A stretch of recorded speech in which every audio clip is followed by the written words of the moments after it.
Hey everyone, I am here in Italy and it's sunny outside. It's kind of off and on sunny, so I thought it would be really cool to be outside for you guys. If it gets too bright, I might just have to wear my sunglasses though.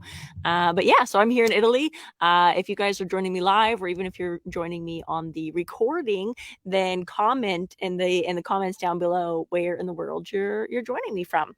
So today I'm going to be talking about the 3 core principles, and before I dive in, I just want to check so I can kind of see some of your guys' comments. If you guys are commenting along, so I might be just checking back and forth between my notes and the comments. So again, just if you're joining me live, just comment where in the world you are coming from, where you're watching from. Okay, so I'm going to be, as I said, kind of looking at my notes a little bit. I do have a few slides that I'm going to share today, but the main topic for today is the 3 core pillars to achieving your writing goals. And I want you to ask yourself this question, okay? What if everything you've been taught about writing is wrong? Okay, what if there's a better way? Okay, that's sort of what I'm going to be talking about today. I'm going to be talking about the 3 core pillars and how a lot of us have been learning a lot of the wrong things. And if we've been learning the wrong things, then what do we do? Like, what's the solution? What's the better way? Okay, so that's what I'm going to be diving into a little bit today. So the main theme and the main concept is the writer's plateau. Okay, so that's what I'm going to start out talking about is the writer's plateau. What is it, you might be wondering? So the writer's plateau is the best way to describe it is you've been writing and writing and writing for who knows how many years. Maybe some of you have been writing since you're kids. Maybe you've been writing recently, maybe only for a few months or a couple of years. And the writer's plateau is when no matter how many lessons you take, no matter how many books you read, no matter how many, I don't know, YouTube videos you watch, it feels like you're reached this plateau in your writing. Okay, it feels like no matter what, you just can't seem to go to the next level. Okay, it's like you've hit this ceiling. Okay, and again, no matter how many lessons you take, no matter how many, like whatever, it's like you're kind of stuck there. Okay, and that is the writer's plateau. And not only have I experienced this, okay, I have a long time ago, I've also been on the writer's plateau. I've also overcome this myself, but that is my main thing that I help my students overcome is how do I stop hitting this ceiling and how do I go to the next level and the next and the next, and how do I never get on the writer's plateau ever again? Okay, so again, this is sort of what today's theme is in discussion about the 3 core principles. Now, this is something that I obviously work with very closely with my VIP inner circle clients. So I'm going to be sharing a little bit about those core principles with you today and how we can overcome this writer's plateau. Okay, how do we get unstuck? How do we move up in level? How do we just stop floating around the arena feeling like no matter what we do, we just can't progress? Okay, so the 3 pillars, I'm going to start with number 1. Okay, the first pillar, we need to be able to rebuild our writing foundation using correct writer biomechanics. Okay, so I'm going to dive into this a little bit. So what do I mean by, rebuilding the foundation? Again, I don't care if you've been writing since you're a kid. I don't care if you're learning to rewrite as an adult. I don't care if you've just started 6 months ago. We have to rebuild our foundation because chances are, if you're watching this video, you have developed some bad habits. Okay, some bad habits. Maybe it's looking down at your horse's neck while you're riding. Maybe it's that you're slouching with your shoulders. Maybe it's not even position related. Maybe it's you can't seem to coordinate your aids to be able to communicate with your horse to get them to leg yield or do lateral work. Okay, there's something missing. Okay, it's like you've built this chain and there's a link missing. Okay, and that's our writer foundation. And again, when you think about a foundation for a house, okay, we have to lay a solid foundation first. If you don't have a foundation, you're not going to be able to build a house. It's not going to last very long. The first windstorm is going to come along and your house is going to fall over. Okay, so the foundation is key. Now, what do I mean by using correct writer biomechanics is we have to understand how we're supposed to correctly, when you think about horses, okay, biomechanics is basically the science. okay, about how the horse's body, muscles, how everything, joints, ligaments, everything, how everything is moving in motion and working together. And now you have the horse's motion and body and muscles. And then we're incorporating our own, okay, our own rider muscles and muscle memory and body size and shape and our past experiences and our age and all of this stuff. We're incorporating our bodies and our horses' bodies, and we're trying to get them to marry together. Okay, it's almost insane, when you think about it. This is the only sport in the world where it requires two bodies to be linked together at that level of connection in order to work together to achieve the results. Okay, whatever your sport is you're trying to do, whatever exercise it is you're trying to do, whether you want to be a show jumper or dressage or do endurance, whatever it is you want to do, we have to be able to marry our bodies in motion with our horse's body in motion correctly, okay, and be able to work together as one. I know it sounds easy, and some of you guys might be thinking like, oh yeah, well, I've read the books.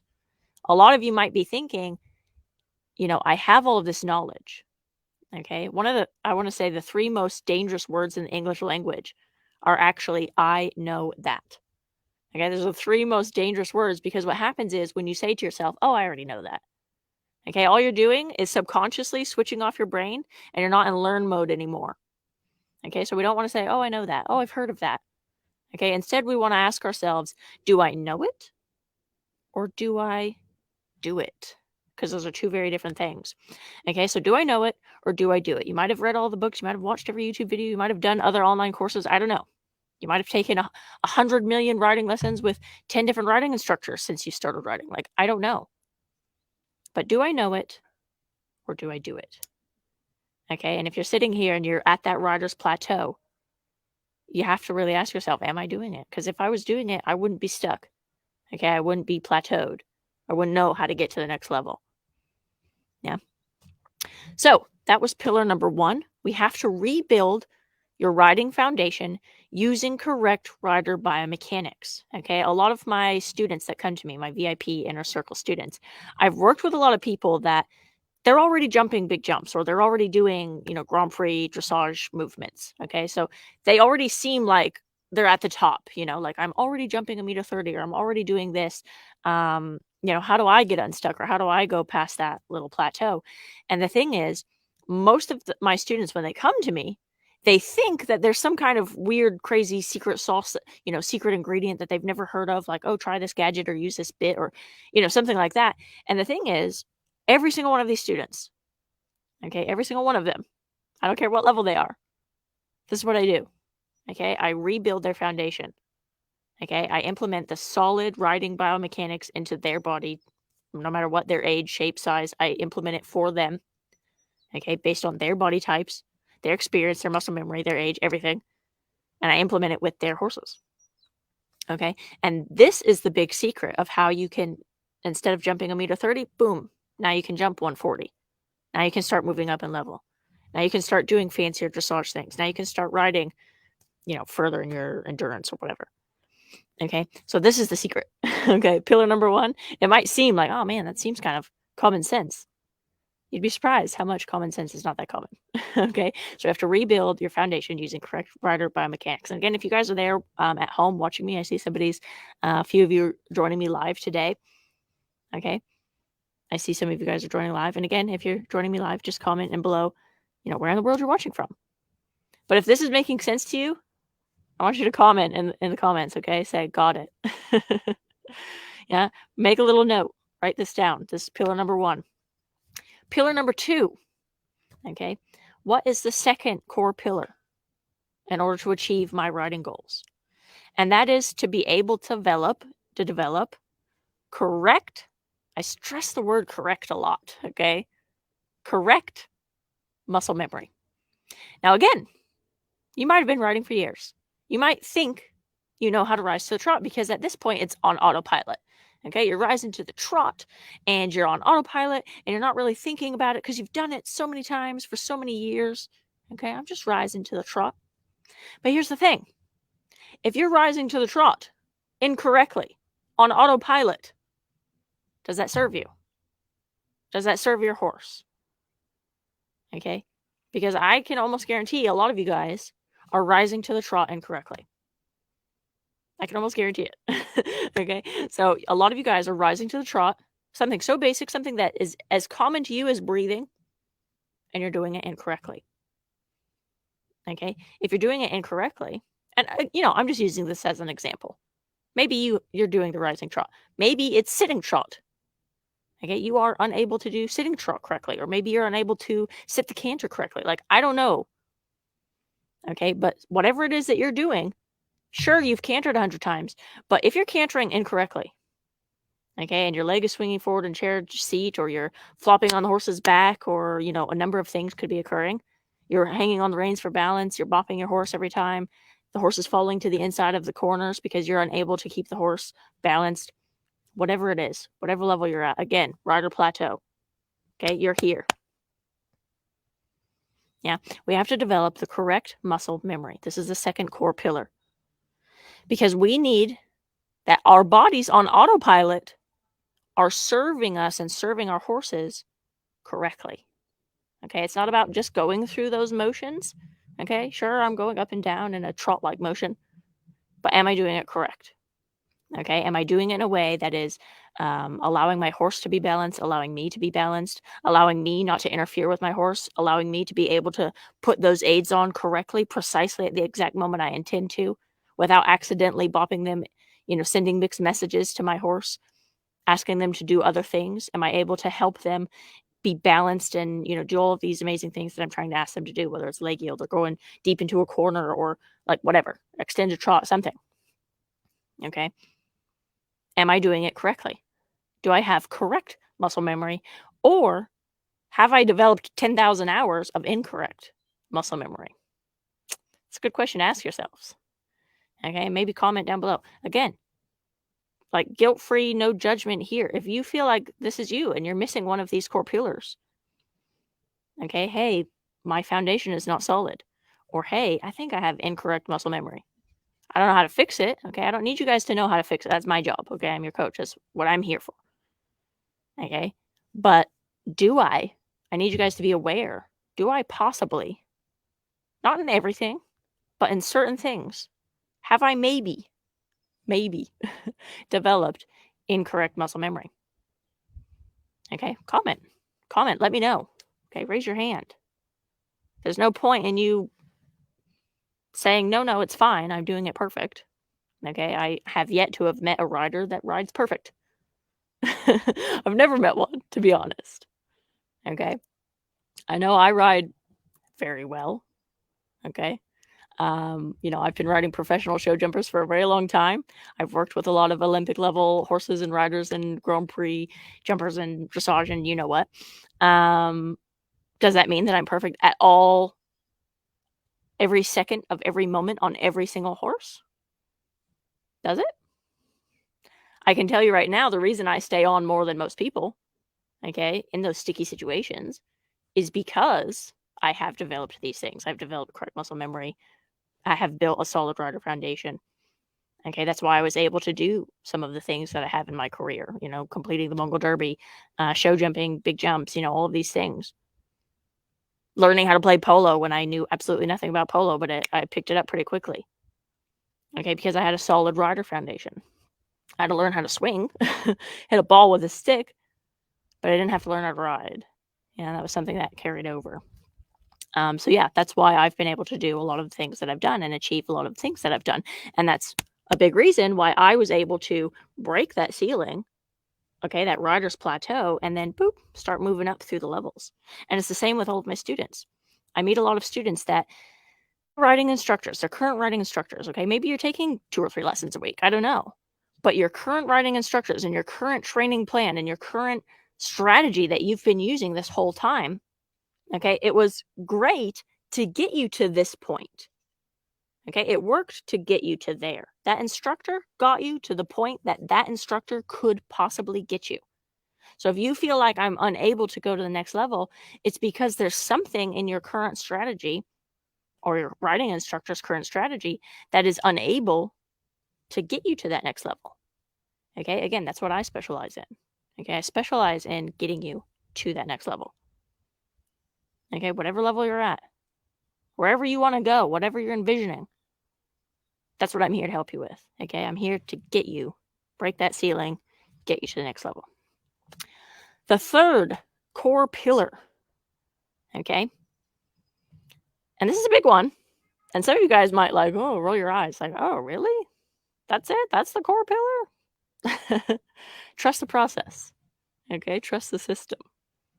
Remember, I'm Mr. Miyagi here, okay? I might tell you wax on, wax off, and you're Daniel's son. Just trust the process, okay? Pillar number 3, mindset. Okay, mindset is key. And I think a lot of us don't realize how important mindset is and how much it actually affects not only ourselves, but our horses.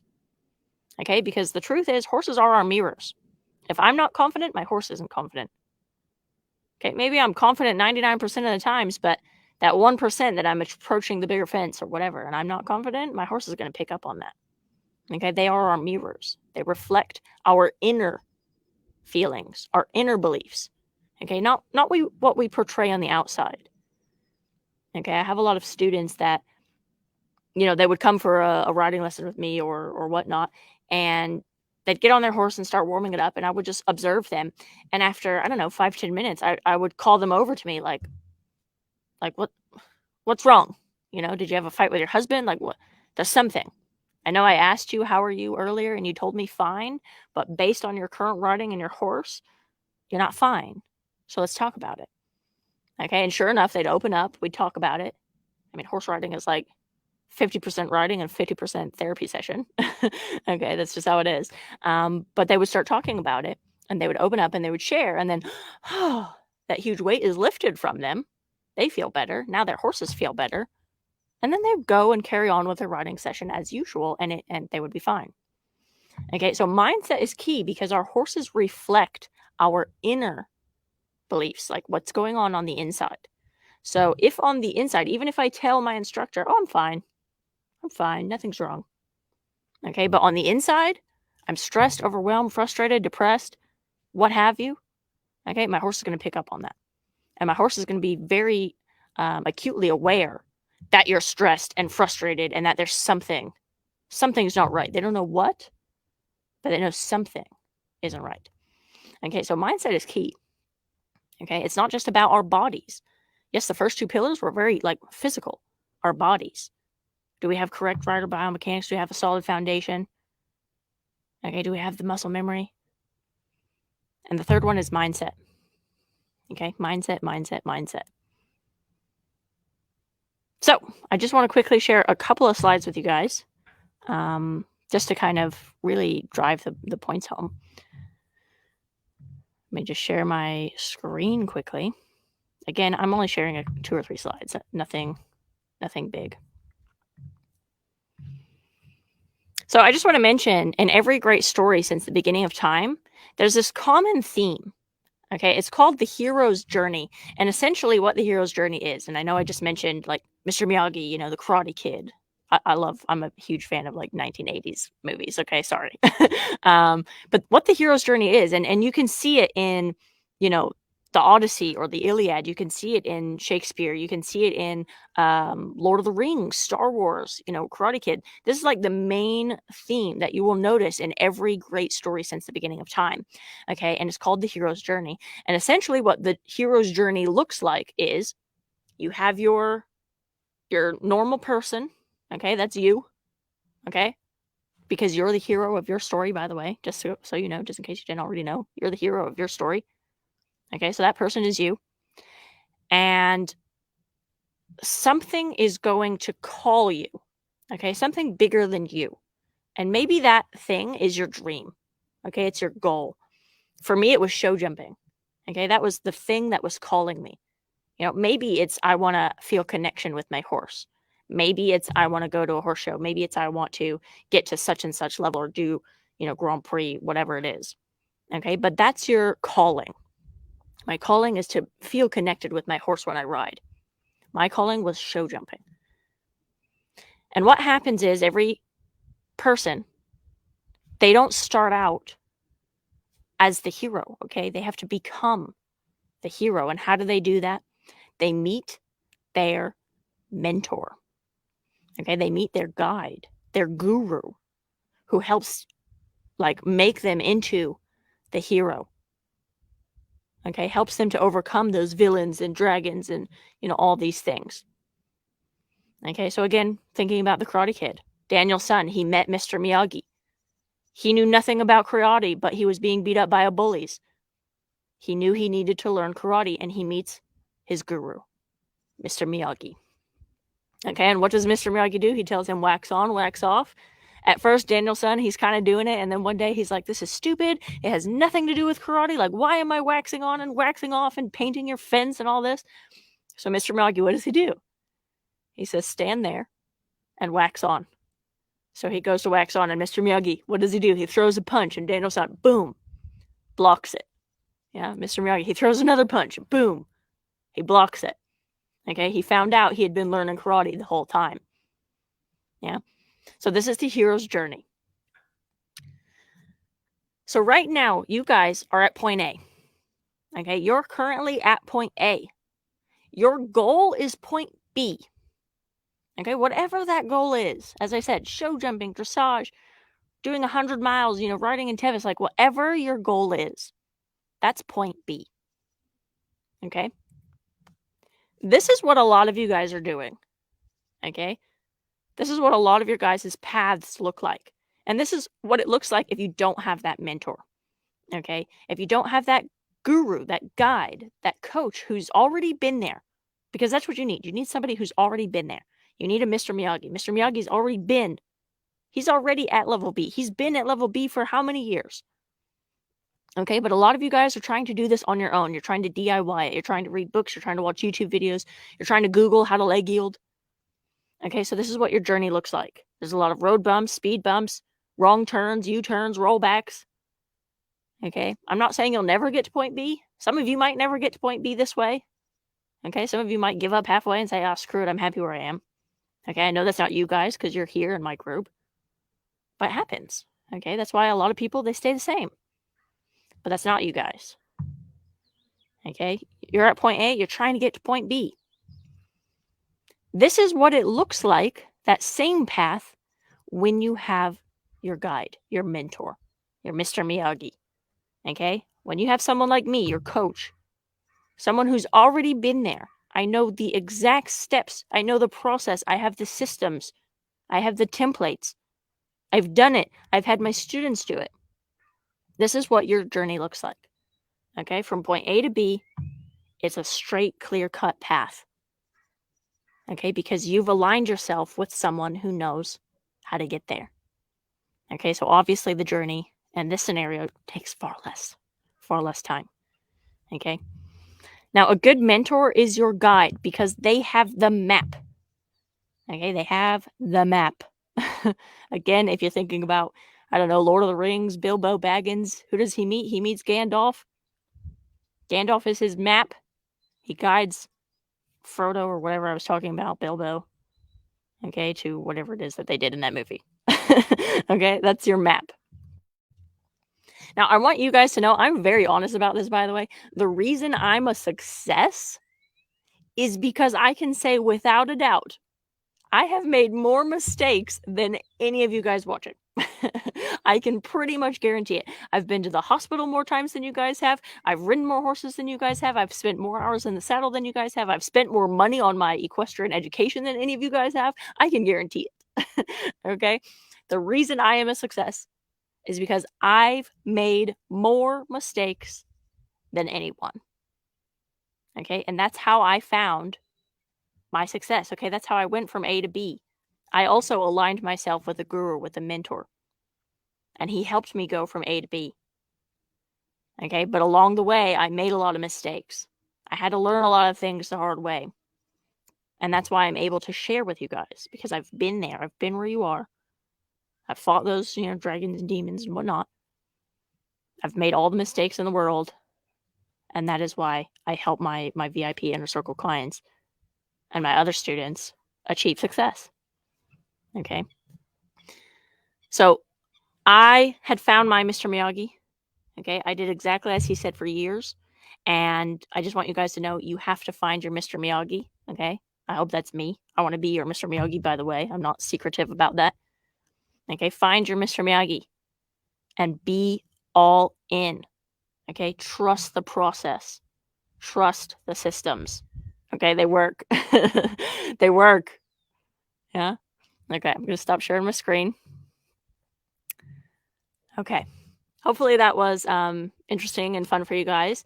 And I do want to go ahead and wrap up today's live. I know it's been a little bit long. Again, it's so sunny. The sun keeps kind of going off and on here in Italy. So, yeah. Okay. I just want to share one final thing before I sign off today. Be on the lookout for something coming tomorrow. Okay. If you want to work with me directly, what I need you to do is go into the comments, type Build My Foundation. Okay, type Build My Foundation. And either myself or one of my team members is going to reach out to you via, Facebook in order to talk with you. Okay, so again, go in the comments, type Build My Foundation if you're looking to work with me directly. And even more importantly, something super exciting is coming tomorrow. Okay, I'm going to make an announcement. Over the past couple of months, I've been working a lot behind the scenes on something very special for equestrians who are looking to move up in level and reach their riding goals. Okay, I've never done anything like this before. It's completely new, but I am very confident that it's going to help a lot of horse riders in this group win big. So I'm super pumped about it. I don't want to spoil the surprise here, but I am going to share the details with you guys tomorrow. Okay, tomorrow morning. I'm actually going to post something at 10 a.m. Pacific Standard Time tomorrow. So make sure you jump in the group and you check that out. And again, if you guys want the details, just let me know, in the comments. Say I. Yeah, just let me know and I'll reach out to you guys in a private message or something. Okay, so thank you guys so much. I hope you guys found today's class about the 3 core pillars very helpful. And be sure to reach out to me again. Let me know in the comments if you guys want details and if you're super excited about our announcement tomorrow. Okay, thank you guys so much, and I will see you guys